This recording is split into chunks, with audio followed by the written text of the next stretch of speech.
ஒரு நடிகை ஆகணும், இல்லைனா ஒரு சைடு ஆர்டிஸ்ட்டாக ஒரு ஜூனியர் ஆர்டிஸ்ட்டாக ஆகணும் அப்படின்னா கூட அவங்களோட நிலைமை கூட ரொம்ப என்ன சொல்கிறது அட்ஜஸ்ட்மெண்ட் அப்படின்ற மாதிரி ரொம்ப ஒரு அந்த மாதிரியான ஒரு விஷயங்கள்லாம் ரொம்ப சர்வ சாதாரணம்.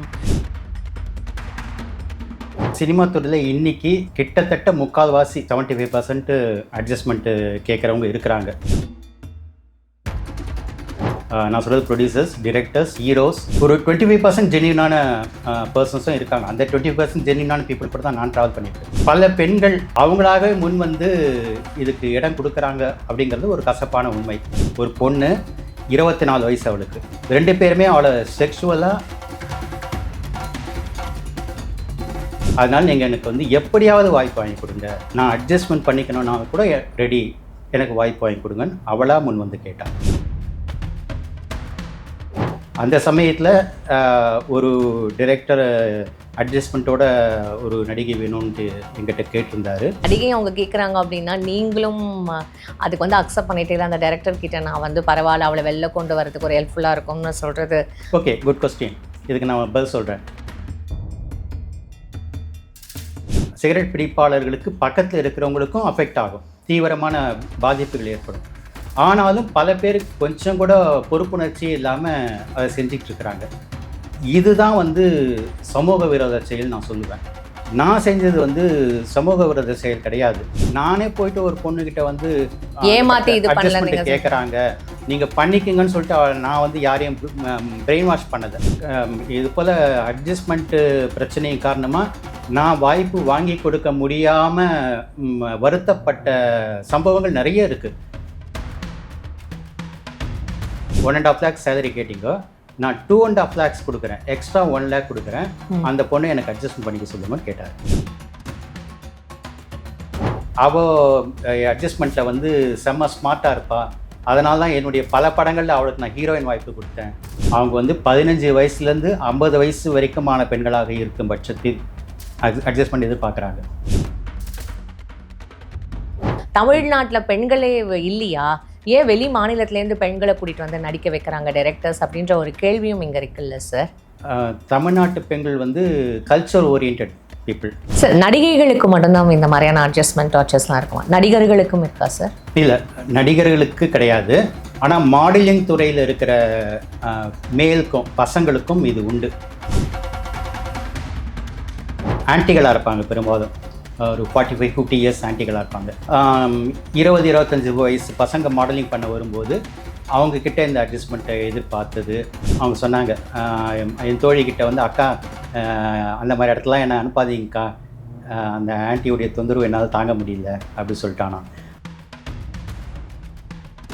சார் எனக்கு இப்போ நீங்கள் இது வந்து சினிமா துறையின் மட்டும் தானே சார் சொல்கிறீங்க, சின்ன திரையில் நடிக்கிறவங்களுக்குலாம் இந்த மாதிரியான ஒரு இஷ்யூஸ் இருக்குமா சார்? பர்சீவ் பண்ண நேரடியாக சந்தித்த ஒரு உதாரணம் விஜே சித்து.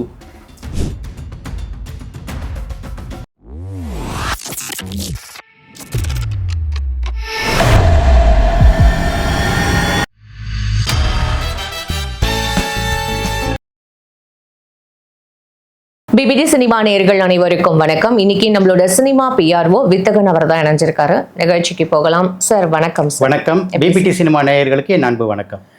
நன்றி சார். எப்படி இருக்கீங்க? சிறப்பாக இருக்கேன். நீங்கள் எப்படி இருக்கீங்க? நல்லா இருக்கேன் சார், தேங்க்யூ சார். நீங்கள் ஒரு பிஆர்ஓவாக இருக்கீங்க. இந்த சினிமாவில் வந்து ஒரு நடிகை ஆகணும், இல்லைனா ஒரு சைடு ஆர்டிஸ்ட்டாக ஒரு ஜூனியர் ஆர்டிஸ்ட்டாக ஆகணும் அப்படின்னா கூட அவங்களோட நிலைமை கூட ரொம்ப என்ன சொல்கிறது அட்ஜஸ்ட்மெண்ட் அப்படின்ற மாதிரி ரொம்ப ஒரு அந்த மாதிரியான ஒரு விஷயங்கள்லாம் ரொம்ப சர்வ சாதாரணம் அப்படின்னு சொல்லப்படுதில்ல, அதெல்லாம் எந்த அளவுக்கு உண்மை சார்? சினிமா துறையில் இன்னைக்கு கிட்டத்தட்ட 75% அட்ஜஸ்ட்மெண்ட்டு கேட்குறவங்க இருக்கிறாங்க. நான் சொல்கிறது ப்ரொடியூசர்ஸ், டிரெக்டர்ஸ், ஹீரோஸ், அந்த மாதிரி யாரெல்லாம் வந்து நடிகைக்கு வாய்ப்பு கொடுக்கக்கூடிய ஸ்டேச்சரில் இருக்கிறாங்களோ அவங்கள வந்து கிட்டத்தட்ட 3/4 பேர் கேட்குறாங்க. ஒரு 25% ஜென்யூனான பர்சன்ஸும் இருக்காங்க. அந்த 20% ஜென்யூனான பீப்புள் கூட தான் நான் ட்ராவல் பண்ணிகிட்ருக்கிறேன். இது வந்து பல பெண்கள் அவங்களாகவே முன் வந்து இதுக்கு இடம் கொடுக்குறாங்க அப்படிங்கிறது ஒரு கசப்பான உண்மை. ஒரு பொண்ணு 24 வயசு அவளுக்கு, என்கிட்ட அவள் பர்சனலாக தன்னுடைய விஷயங்களை சொன்னான். இந்த 24 வயசுக்குள்ளே அவளுக்கு 2 லவ் பிரேக்கப்பு, 2 பேருமே அவளை செக்ஷுவலாக பயன்படுத்திக்கிட்டு கைட்டு விட்டுருக்காங்க. கடந்த வாரம் தான் அப்படி என்னை கழட்டி விட்டுட்டு இன்னொரு பொண்ணை நிச்சயதார்த்தம் பண்ண போகிறான், நான் ரொம்ப மென்டலி அப்செட்டில் இருக்கிறேன், எனக்கு வந்து அவள் நடித்து ஒரு படம் மட்டும் முடிஞ்சுது, ஆனால் வெளியே வரல. அப்போது எனக்கு வந்து ரொம்ப மென்டலி டவுனாக ஃபீல் பண்ணுறேன், எனக்கு இதுலேருந்து மீண்டு வர்றதுக்கு எனக்கு ஒரு இது வேணும், ரிலீஃப் வேணும், அதுக்கு வந்து இந்த நடிப்பு துறை மட்டும்தான் எனக்கு வந்து ஒரு உதவியாக இருக்க முடியும், அதனால் நீங்கள் எனக்கு வந்து எப்படியாவது வாய்ப்பு வாங்கி கொடுங்க, நான் அட்ஜஸ்ட்மெண்ட் பண்ணிக்கணும்னா கூட ரெடி, எனக்கு வாய்ப்பு வாங்கி கொடுங்கன்னு அவளாக முன் வந்து கேட்டாள். அந்த சமயத்தில் ஒரு டைரக்டர் அட்ஜஸ்ட்மெண்ட்டோட ஒரு நடிகை வேணும்ன்ட்டு எங்கிட்ட கேட்டிருந்தார். நான் இவளுக்கு ஹெல்ப் பண்ணுற மாதிரியும் இருக்குமே, இவளை அந்த மன உளைச்சல் மீட்டு கொண்டுற மாதிரியும் இருக்குமே அப்படிங்கிறதுக்காக நான் அவளை அந்த டைரக்டர்கிட்ட அனுப்பி வச்சேன். அந்த படமும் ரிலீஸ் ஆச்சு, போன வருஷம் ரிலீஸ் ஆச்சு. ஆனால் அதுக்கு பிறகு வந்து இன்னொரு படம், ஒரு பிரபலமான காமெடி ஆக்டர் ஹீரோவாக நடித்த ஒரு படத்துலேயும் நடிச்சிருந்தா. அந்த படமும் பெருசாக ஓடலை. அந்த பொண்ணு இன்னைக்கு வந்து இருக்கிற இடமே தெரியாமல் தான் வந்துட்டுருக்கிறா. எதுக்கு சொல்ல வரேன்னா, இது தப்பு இல்லையா சார்? இல்லை, அதை தான் வந்து பல ஒரு நடிகை அவங்க கேட்குறாங்க அப்படின்னா நீங்களும் அதுக்கு வந்து அக்செப்ட் பண்ணிட்டே இல்லை, அந்த டைரக்டர் கிட்ட நான் வந்து பரவாயில்ல அவளை வெளில கொண்டு வரதுக்கு ஒரு ஹெல்ப்ஃபுல்லாக இருக்கும்னு சொல்கிறது. Okay, good question. இதுக்கு நான் பதில் சொல்கிறேன். இப்போது சிகரெட் பிடிக்கிறத வந்து சட்டம் அனுமதிக்குது, ஆனால் பொது இடங்களில் சிகரெட் பிடிக்கிறது சட்டப்படி குற்றமா இல்லையா? தப்பு. சட்டப்படி குற்றமான அந்த விஷயத்தை இன்னைக்கு எத்தனை பேர் வந்து அனாயாசமாக பண்ணிகிட்டு இருக்கிறாங்க. பொது இடத்துல சிகரெட் பிடிக்கும்போது எனக்கெல்லாம் சிகரெட் நெடியே பிடிக்காது. சிகரெட்டு பிடிக்காத அந்த சரௌண்டிங்கில் இருக்கிற பர்சன்ஸ்க்கும் அது அஃபெக்ட் ஆகும். எந்த அளவுக்கு அஃபெக்ட் ஆகுனா, கேன்சர் உள்பட நோய்கள் வரக்கூடிய அளவுக்கு சிகரெட் பிடிக்காதவர்கள், சிகரெட் பிடிப்பாளர்களுக்கு பக்கத்தில் இருக்கிறவங்களுக்கும் அஃபெக்ட் ஆகும், தீவிரமான பாதிப்புகள் ஏற்படும். ஆனாலும் பல பேர் கொஞ்சம் கூட பொறுப்புணர்ச்சி இல்லாமல் அதை செஞ்சிட்ருக்கிறாங்க. இதுதான் வந்து சமூக விரோத செயல் நான் சொல்லுவேன். நான் செஞ்சது வந்து சமூக விரோத செயல் கிடையாது. இன்னும் சொல்லப்போனால் சட்டப்படியும் கூட அது தவறு கிடையாது. ஏன்னா சட்டமே உங்களுக்கு தெரிஞ்சிருக்கும்னு நினைக்கிறேன். சுப்ரீம் கோர்ட் என்ன சொல்லியிருக்குன்னா, ஒரு பெண் பணத்தை பெற்றுக்கொண்டு ஒருத்தனுக்கு இணங்கினால் அது வந்து சட்டப்படி குற்றமாகாது. இல்லை சார், நான் இங்கே லீகலாலாம் எடுத்துகிட்டு வரல சார். எனக்கும் தார்மீக அடிப்படையில் நான் மனசாட்சி அப்படின்றத ஒரு விஷயம் நமக்கு இங்கே இருக்கு. இப்போ நான் சொன்ன இந்த விஷயத்தில் ரெண்டு தரப்புமே வந்து அவங்களா விருப்பப்பட்டு தான் வந்து மியூச்சுவலாக இது பண்ணுறாங்க. ஸோ நான் எதுவும் பண்ண இல்லை, இதில் எந்த வற்புறுத்தலும் இல்லை. நானே போயிட்டு ஒரு பொண்ணுக்கிட்ட வந்து ஏமாற்றி இது பண்ணல கேட்குறாங்க, நீங்கள் பண்ணிக்கங்கன்னு சொல்லிட்டு நான் வந்து யாரையும் பிரெயின் வாஷ் பண்ணலை. அவளாக தான் வந்து ஒரு பிஆர்ஓவாக இருக்கீங்க, உங்களுக்கு வந்து இந்த மாதிரியான ஒரு சேலஞ்சஸ் உங்களுக்குமே ஜாஸ்தி இருக்குமா சார்? கண்டிப்பாக. இது போல் அட்ஜஸ்ட்மெண்ட்டு பிரச்சனை காரணமாக நான் வாய்ப்பு வாங்கி கொடுக்க முடியாமல் வருத்தப்பட்ட சம்பவங்கள் நிறைய இருக்குது. உதாரணத்துக்கு ஒரு பிரபலமான சீரியல் நடிகை இப்போ வந்து அவங்க சீரியலில் நடிக்கிறது கிடையாது, அதுக்கப்புறம் சினிமாவில் ஒரு 2-3 படங்கள் நடித்தாங்க. இப்போவும் சினிமாவில் நடிக்கிறதுக்கான வாய்ப்பு தேடிக்கிட்டு தான் இருக்கிறாங்க. அவங்கள நான் வந்து ஒரு பிரபலமான டைரக்டர்கிட்ட ஆடிஷன் கூட்டிகிட்டு போனேன். அவர் யாருனாக்கா ஒரு பிரபலமான நடிகரின் அப்பா. அவர்கிட்ட ஆடிஷன் கூப்பிட்டு போனேன். அந்த ரோல் பற்றி சொன்னார். சம்பளம் எவ்வளோ எக்ஸ்பெக்ட் பண்ணுறீங்கன்னு கேட்டார். நாங்கள் வந்து 1.5 lakhன்னு சொன்னோம். அதுக்கப்புறம் ஓகே சொல்லி அனுப்பிட்டார். அனுப்பிட்டு மறுநாள் அந்த பிரபலமான டைரக்டர் எனக்கு ஃபோன் பண்ணி, வித்தகன், அந்த பொண்ணுக்கு நான் நேற்று கமிட் பண்ண அந்த வாய்ப்பையே நான் கொடுக்குறேன், அது ஒரு லீட் ரோல் தான், வாய்ப்பை நான் கொடுக்குறேன், நீங்கள் 1.5 lakh சேலரி கேட்டீங்க, ஏன்னா வந்து ஜஸ்ட் 1 week மட்டும் தான் ஷூட் அதுக்கு. சரி, 1.5 lakh சேலரி கேட்டீங்க, நான் 2.5 lakhs கொடுக்குறேன், எக்ஸ்ட்ரா 1 lakh கொடுக்குறேன், அந்த பொண்ணை எனக்கு அட்ஜஸ்ட் பண்ணிக்க சொல்லுங்கன்னு கேட்டார்.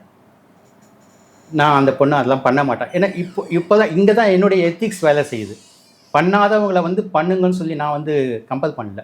அவர் பெரிய டைரக்டராக இருந்தாலும் கூட, இல்லை சார் அவங்க பண்ண மாட்டாங்கன்னு சொன்னேன். அவர் என்கிட்ட என்ன சொன்னார், என்ன வித்தகன், நீங்கள் பிஆர்ஓவாக இருந்துக்கிட்டு நீங்களே இப்படி சொல்லலாமா, நீங்கள் தானே வந்து அவங்களுக்கு அதெல்லாம் வந்து எடுத்து சொல்லணும், இந்த ஃபீல்டில் இதெல்லாம் சகஜம்னு நீங்கள் தான் அவங்களுக்கு புத்திமதி சொல்லணும் சொல்லிவிட்டு ஒரு பிரபலமான நடிகையுடைய பேரை சொல்லி, அவள் அட்ஜஸ்ட்மெண்ட்டில் வந்து செம்ம ஸ்மார்ட்டாக இருப்பா, அதனால தான் என்னுடைய பல படங்களில் அவளுக்கு நான் ஹீரோயின் வாய்ப்பு கொடுத்தேன் அப்படின்னு சொல்லிலாம் என்ன கன்வின்ஸ் பண்ண ட்ரை பண்ணார். நான் கடைசி வரைக்கும் இல்லை சார் அவங்க பண்ண மாட்டாங்க, சாரி நீங்கள் வேறு நடிகை பார்த்துக்குங்க நான் சொல்லிட்டேன். வாய்ப்பு கொடுத்தாரா கொடுக்கலையா? கொடுக்கல. ஸோ இந்த மாதிரி இடங்களில் தான் வந்து நான் என்ன எத்திக்ஸை ஃபாலோ பண்ண முடியும். அந்த பொண்ணு வந்து அவளாக முன் வந்து எனக்கு என்னுடைய தனிப்பட்ட வாழ்க்கையினுடைய அந்த தோல்வியிலேருந்து நான் மீண்டு வரணும், எனக்கு உதவி பண்ணுங்க நான் அவ்வளோ கெஞ்சும்போது நான் வந்து லிங்க் பண்ணி விட்டேன். இப்போ இந்த அட்ஜஸ்ட்மெண்ட் அப்படின்றது சினிமாவில் நடிக்கிற வந்து மெயின் ஹீரோயின்ஸ்க்கு மட்டும்தானா, இல்லை அதில் நடிக்கிற மற்ற எல்லா ரோல்ஸ்க்குமே வந்து இவங்க எக்ஸ்பெக்ட் பண்ணுவாங்களா சார்? சினிமாக்குள்ளே வர்றதுனாலே இந்த மாதிரி அட்ஜஸ்ட்மெண்ட்ன்றதுக்குள்ளே என்ட்ரி ஆனால் தான் உள்ளே வர முடியுமா? அதுதான் இப்போ இருக்கிற காலகட்டமும்மா? பெரும்பாலும் அப்படித்தான். நான் சொன்ன மாதிரி கிட்டத்தட்ட முக்காவாசி படங்களில் வந்து ஏதாவது ஒரு கேரக்டர் ரோல் நடிக்கக்கூடிய பெண் கூட அவங்க வந்து 15 வயசுலேருந்து 50 வயசு வரைக்குமான பெண்களாக இருக்கும் பட்சத்தில் அட்ஜஸ்ட்மெண்ட் எதிர்பார்க்குறாங்க. சரி, இது வந்து நடிகைக்கு மட்டும்தானா, நடிக்கிறதுக்கு மட்டும்தானா, இல்லை வேற எல்லா ஃபீல்டுலேயுமே இது உண்டா மீடியாவில் பொறுத்த வரைக்கும்? மற்ற ஃபீல்டில் கூட உதாரணத்துக்கு ஏடிஸாக போகிற பெண்கள், அந்த மாதிரி பெண்களுக்கு கூட வந்து இந்த மாதிரியான இது டார்ச்சர்ஸ் இருக்குது. பட் வந்து அங்கே இந்த அளவுக்கு அதிகமாக நடிகைக்கு கொடுக்குற அளவுக்கு அதிகமான டார்ச்சர்ஸ் கிடையாது அவங்களுக்கு. இதை விட கம்மி தான். ஏன்னா வந்து பிஹைண்ட் த ஸ்க்ரீன் அப்படிங்கிறதுனால அதில் வந்து பெரும்பாலான பெண்கள் உடன்பட மாட்டாங்க. அதனால் அவங்களுக்கு கொடுக்கப்படுற டார்ச்சர்ஸ் கம்மி. But front of the camera அப்படின்னும்போது அந்த புகழுக்கு ஆசைப்பட்டு பல பெண்கள் இதுக்கு தயாராக இருக்கிறாங்கன்றதுனால அவங்களுக்கு தான் இந்த செக்ஷுவல் டார்ச்சர்ஸ். Fine sir. இப்போது முன்னாடி படங்கள் ஜாஸ்தி வந்தது, இப்போ படங்களே இல்லையே, பாதி வந்து ரீரிலீஸ் தான். இந்த மாதிரியான அட்ஜஸ்ட்மெண்ட் கூட ஒரு ஒன் ஆஃப் த ரீசனா சார் படங்கள்லாம் வராமல் இருக்கிறதுக்கு காரணம்? தமிழ்நாட்டில் பெண்களே இல்லையா? ஏன் வெளி மாநிலத்திலேருந்து பெண்களை கூட்டிகிட்டு வந்து நடிக்க வைக்கிறாங்க டைரக்டர்ஸ் அப்படின்ற ஒரு கேள்வியும் இங்கே இருக்குல்ல சார்? தமிழ்நாட்டு பெண்கள் வந்து கல்ச்சர் ஓரியன்ட் பீப்புள். அதனால தான் என்னுடைய முந்தைய பேட்டியில் கூட நான் சொல்லியிருப்பேன், விஜய்க்கு பெண்களுடைய ஆதரவு குறைஞ்சிருக்கும் அப்படின்னு சொல்லிட்டு. ஏன்னா வந்து இங்கே வந்து கலாச்சாரத்தை முக்கியமாக நினைக்கிற பெண்கள் அதிக அளவில் இருக்கிறாங்க. அவங்க இந்த அட்ஜஸ்ட்மெண்ட்டுகளுக்கு உடன்பட மாட்டாங்க. அது மட்டும் இல்லை, ரொம்ப கிளாமரான காட்சிகளுக்கு, படுக்கை அறை காட்சிகளுக்கு, லிப்லாக்குக்கு பல தமிழ் நடிகைகள் ஒப்புக்கொள்வதில்லை. அதனால தான் வந்து வேற்று மாநிலங்களிலிருந்து, கேரளாவிலிருந்தும் வட இந்தியாவிலிருந்தும் கொண்டு வராங்க. ஓகே, ஸோ இதுதான் ஒன் ஆஃப் த ரீசன். ஆமாம் சார், நடிகைகளுக்கு மட்டும்தான் இந்த மாதிரியான அட்ஜஸ்ட்மெண்ட் டார்ச்சர்ஸ்லாம் இருக்குமா? நடிகர்களுக்கும் இருக்கா சார்? இல்லை, நடிகர்களுக்கு கிடையாது. ஆனால் மாடலிங் துறையில் இருக்கிற மேலுக்கும் பசங்களுக்கும் இது உண்டு. அதை நான் நிறைய கேள்விப்பட்டிருக்கேன். ஏன்னா மாடலிங் துறையில் வந்து தயாரிப்பாளர்களாக இருக்கக்கூடிய அந்த ஆட் ஏஜென்சி நடத்தக்கூடிய பெண்கள் ஆன்டிகளாக இருப்பாங்க. பெரும்பாலும் ஒரு 45-50 இயர்ஸ் ஆன்டிகளாக இருப்பாங்க. 20-25 வயசு பசங்க மாடலிங் பண்ண வரும்போது அவங்கக்கிட்ட இந்த அட்ஜஸ்ட்மெண்ட்டை எதிர்பார்த்தது. ஒரு பையன் வந்து அப்படி ஒரு ஆன்டி தன்னை டார்ச்சர் பண்ணதுக்கப்புறம் தெரிச்சு ஓடிட்டானான். அந்த வாய்ப்பை வாங்கி கொடுத்த பெண் வந்து என்னுடைய தோழி. அவங்க சொன்னாங்க, என் தோழிக்கிட்ட வந்து, அக்கா அந்த மாதிரி இடத்துலாம் என்னை அனுப்பாதீங்கக்கா, அந்த ஆன்ட்டியுடைய தொந்தரவு என்னால் தாங்க முடியல அப்படி சொல்லிட்டானா. அந்த மாதிரி மாடலிங் ஃபீல்டில் இருக்குது. ஆனால் சினி ஃபீல்டை பொறுத்த வரைக்கும் ஆண்களுக்கு அட்ஜஸ்ட்மெண்ட் பிரச்சனைலாம் அப்சல்யூட்லி நோ. ஓகே, அந்த மாடலிங் துறையில் இருக்கிறவங்களுக்கு மட்டும்தான் இந்த மாதிரியான ஒரு டார்ச்சர்ஸ். ஆண்களுக்கும் இந்த மாதிரியான ஒரு ஆண்களுக்கும் இருக்குது, அங்கே பெண்களுக்கும் இருக்குது. Fine sir. ஸோ வேறு என்ன சார் நீங்கள் சொல்லணும்னு நினைக்கிறீங்க? இந்த அட்ஜஸ்ட்மெண்ட்ஸ், இந்த விஷயங்கள்லாம் வந்து ரொம்ப சென்சிட்டிவான ஒரு டாப்பிக்காக இருக்குது சார். என்ன மாதிரியான ஒரு கேள்விகள் கிட்ட எனக்கு அது தெரியல சார். உண்மையாகவே ரொம்ப வருத்தமாக இருக்குது. ஏன்னா இப்போது படங்களே ரொம்ப கம்மியாக இருக்குது சார். படங்களும் இப்போ வர்றதே கிடையாது. ஒரு வேளை வந்து ஸ்கிரிப்ட் பிரச்சனையா, இல்லை வந்து நடிகர்கள் பிரச்சனையா, நடிகைகள் பிரச்சனையா, சம்பள பிரச்சனையா, எவ்வளவோ விஷயங்கள் இங்கே இருக்குது. டெக்னீஷியன்ஸ்லேருந்து ஆரம்பித்து அடிமட்டத்தில் இருக்கிற வேலையை செய்கிறவங்களுக்கு மட்டும் எவ்வளோ விஷயங்கள் வந்து அவங்களும் மென்டலி அனுபவிக்கிறாங்க. இப்போ அவங்களுக்குலாம் வேலையே இல்லாமல் தானே இருக்கும் இல்லை சார்? கண்டிப்பாக.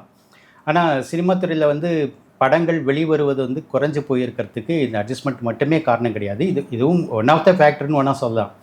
ஆனால் வந்து மேஜர் ப்ராப்ளம்ஸ் பல இருக்குது. பட்ஜெட்டு, முக்கியமாக ஹீரோக்களுடைய பட்ஜெட் எகிரி போனது.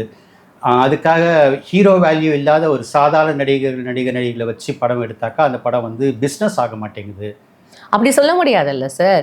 ஏன்னா இப்போ எவ்வளவோ படங்கள் வந்திருக்குல்ல. குட் நைட் மாதிரி, அப்புறம் வந்து சசிகுமார் நடித்தார் ரீசெண்டாக ஒரு படம், டூரிஸ்ட் ஃபேமிலி, லப்பர் பந்துன்ற படங்கள்லாம் நல்ல படங்கள்லாம் ஓடுது. பட் அது வந்து பல தயாரிப்பாளர்கள் புரிஞ்சிக்க மாட்டேங்கிறாங்க. இந்த மாதிரி லோ பட்ஜெட்டில் சாதாரண நடிகர்களை வச்சு படம் எடுத்தாலும் அது ஓடும் அப்படிங்கிற யதார்த்தத்தை அவங்க புரிஞ்சிக்க மாட்டேங்கிறாங்க. திரும்ப திரும்ப வந்து பெரிய ஹீரோக்கள் பின்னாலேயே ஓடுறாங்க. இதனால் வந்து படத்துடைய இப்போ கேரளாலாம் பார்த்தீங்கன்னாக்கா ஹீரோவுடைய சம்பளங்கிறது 25% தான் இருக்கும். மிச்சம் 75% படத்துடைய மேக்கிங்க்கு செலவு பண்ணுவாங்க. இங்கே நம்ம தமிழ்நாட்டில் வந்து கோலிவுட்டில் ஹீரோக்களுடைய சம்பளம் 75%ஆக இருக்குது. படத்துடைய மேக்கிங்க்கு 25% தான் செலவு பண்ணுறாங்க. இதனால் படத்துடைய குவாலிட்டி குறைஞ்சி போகுது. வாங்குகிற விநியோகஸ்தர்களும் தியேட்டர் உரிமையாளர்களும் அந்த விலை கொடுத்து வாங்கினாலும் அது அந்த அளவுக்கு அவங்களுக்கு ப்ராஃபிட்டபுளாக இருக்க மாட்டேங்குது. இப்படியான பல காரணங்கள், இப்படி பல ஏராளமான காரணங்கள் இருக்குது. அது சினிமா தேட்டரில் வந்து விற்கிற எல்லா பொருட்களுக்கும் உணவு பண்டங்களுக்கும் வந்து விலை காஃபி வந்து நம்ம 25 ரூபாய்க்கு ஹோட்டலில் குடிக்கக்கூடிய காஃபி அங்கே வந்து 150 ரூபாய்க்கு மேலே இருக்குது. அது இப்போ தண்ணி வாட்டர் பாட்டில் நான் என் ஃப்ரெண்டோடு போயிருந்தேன் ரீசெண்டாக. அவங்க வாட்டர் வேணும்னு கேட்டாங்கன்னு வாங்கின வாட்டர் மட்டுமே ஒரு வாட்டர் பாட்டில் 70 ருபீஸு. ஸோ இன்னும் சொல்கிறாங்க தேட்டருக்குள்ளே வந்து நாங்கள் எடுத்துகிட்டு போனாலும் அலோவ் பண்ண மாட்டேங்கிறாங்க. மக்கள் தண்ணி கொண்டு போனால் கூட அலோவ் பண்ண மாட்டேங்கிறாங்க.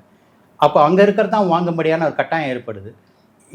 எல்லா விலையும் அதிகமாக வச்சுருக்கிறாங்க. இதை யாரும் ரெகுலேட் பண்ண மாட்டேங்கிறாங்க. அதே போல் பார்க்கிங் சார்ஜஸ் வந்து 50 ரூபா 100 ரூபா அப்படிலாம் வாங்குகிற 2 வீலர் பார்க்கிங்க்கு இருக்குது. ஸோ இந்த மாதிரியான பல பிரச்சனைகள் இருக்குது. இது எல்லாத்தையும் வந்து சரி பண்ணுறதுக்கு சங்கங்கள் முன் வரணும். தயாரிப்பாளர் சங்கம், விநியோகஸ்தர்கள் சங்கம், தியேட்டர் உரிமையாளர் சங்கம் எல்லாம் உட்கார்ந்து பேசி இதுக்கு ஒரு தீர்வு காணணும். ஆனால் அதை செய்ய மாட்டேங்கிறாங்க. ஸோ இப்படி பல காரணங்கள் இருக்குது சினிமா உலகம் நலிவடைந்து கிடப்பதற்கு. கடைசியாக ஒரு கேள்வி, இந்த மீ டூ அப்படின்ற ஒரு விஷயங்கள்லாம் எங்கேயும் இருக்குல்ல. ஸோ இந்த ஃபோர்ஸ் பண்ணுற நடிகைகள்லாம் அவங்கெல்லாம் போய் கம்ப்ளைண்ட் கொடுத்தாலும் அந்த கம்ப்ளைண்ட்லாம் வந்து ஏற்கப்படுதா? இல்லை அவங்க சொல்கிற அந்த விஷயங்கள்லாம் இங்கே கேட்டுக்கிட்டு அவங்களுக்கு ஏதாவது ஒரு தீர்வு கிடைக்குதா? நீங்கள் சொல்ல சினிமா துறையில் அந்த மீ டூ அடிப்படையில் கம்ப்ளைண்ட் கொடுக்குறவங்களுடைய எண்ணிக்கை ரொம்ப ரொம்ப ரொம்ப ரேர். ஆமாம். ஏன்னா என்கிட்ட ஒரு நடிகை சொன்னாங்க, நாங்கள் கம்ப்ளைண்ட் கொடுத்துட்டாக்கா அவங்க நடவடிக்கை சும்மா ஐவாஷ் நடவடிக்கை மாதிரி எடுப்பாங்க தவிர அதுக்கு பிறகு எங்களை கட்டம் கட்டிடுவாங்க, எங்களுக்கு எந்த படமும் கிடைக்காதபடி பண்ணிடுவாங்க அப்படின்னு ஒரு நடிகை என்கிட்ட சொன்னாங்க. அதனால் சினிமா துறையை பொறுத்த வரைக்கும் அது சும்மா அந்த எல்லா ஆஃபீஸ்லேயும் வந்து விசாகா கமிட்டி இருக்கணும், பெண்களுடைய பாதுகாப்பு விசாகா கமிட்டி இருக்கணுங்கிறது சுப்ரீம் கோர்ட்டுடைய ஆர்டர். ஆனால் வந்து சினிமா துறையில் வந்து ரொம்ப எஃபெக்டிவாக செயல்படுத்தப்படலை அப்படிங்கிறது தான் உண்மை. சார், எனக்கு இப்போ நீங்கள் இது வந்து சினிமா துறையின் மட்டும் தானே சார் சொல்கிறீங்க? சின்ன திரையில் நடிக்கிறவங்களுக்குலாம் இந்த மாதிரியான ஒரு இஷ்யூஸ் இருக்குமா சார்? கண்டிப்பாக இருக்குது. சின்ன திரையிலையும் இருக்குது இந்த பிரச்சனைகள், இந்த அட்ஜஸ்ட்மெண்ட் பிரச்சனைகள் சின்ன திரையிலையும் இருக்குது. லீட்ல ஆக்ட்ரஸ் நடிக்கணும் அப்படின்றா அவங்களுக்கும் இந்த மாதிரி இருக்கா? இல்லை அதுலேயும் எந்த மாதிரியான ரோல் பண்ணாலும் இந்த மாதிரியான ஒரு பிரச்சனைகள் அவங்க சந்திக்க வேண்டியது நிலைமையில் இருக்காங்களா பெண்கள்? அழகான இளம் பெண்கள் அப்படின்னாக்கா அவங்க எந்த கேரக்டரில் வரக்கூடியவங்களா இருந்தாலும் அவங்களுக்கு இந்த பிரச்சனைகள் இருக்குது. Okay, fine sir. இவ்வளோ நேரம் பொறுமையாக கடைசியாக ஒன்று சொல்லுங்கள் சார். தாராளமாக சொல்லுங்கள். அதை சொல்கிறேன்.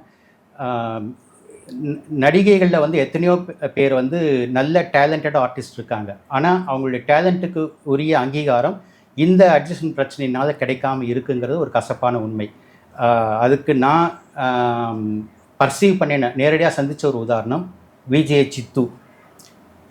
சித்ரா இருக்கிறதுக்கு முன்னால் நான் அவங்கள பேட்டி எடுத்திருக்கிறேன் ஆஸ் எ ரிப்போர்ட்டர். அதுக்கு பிறகு அவங்களுக்கு நான் வந்து பட வாய்ப்புகளை கூட நான் வந்து ரெக்கமெண்ட் பண்ணியிருக்கிறேன். அப்போது ஒரு டைரக்டர் படத்தில் வந்து அட்ஜஸ்ட்மெண்ட் கேட்கல, ஆனால் வந்து அந்த கதாபாத்திரத்துக்கு ஏற்ப கிளாமர் ட்ரெஸ் போடணும் அப்படின்னு சொல்லிட்டு அந்த டைரக்டர் சொன்னார். நான் சித்ரா கிட்ட சொன்னப்போ கிளாமர் அண்டு அட்ஜஸ்ட்மெண்ட் இது ரெண்டும் இல்லாத வாய்ப்புகள் கொடுங்க, நான் வந்து சம்பளம் பற்றி கூட நான் பெருசாக எடுத்துக்காமல் நான் வந்து குறைஞ்ச சம்பளத்தோடு நான் நடிச்சு கொடுக்குறேன்னு சொன்னாங்க. பட் வந்து கடைசி வரைக்கும் அது சாத்தியமாகலை. இப்போது பிக் பாஸ் போன வருஷம் பிக் பாஸில் டாப் 5ல் ஒருத்தங்களாக இருந்த ஜெயித்தவங்க பவித்ரா ஜனனி. எனக்கு நல்ல ஃப்ரெண்ட் அவங்களுக்கும் நான் வந்து நடிப்பு வாய்ப்புக்காக பல முயற்சிகள் எடுத்துருக்கிறேன். பட் இது வரைக்கும் எதுவும் ஃப்ரூட்ஃபுல்லாக வரலை.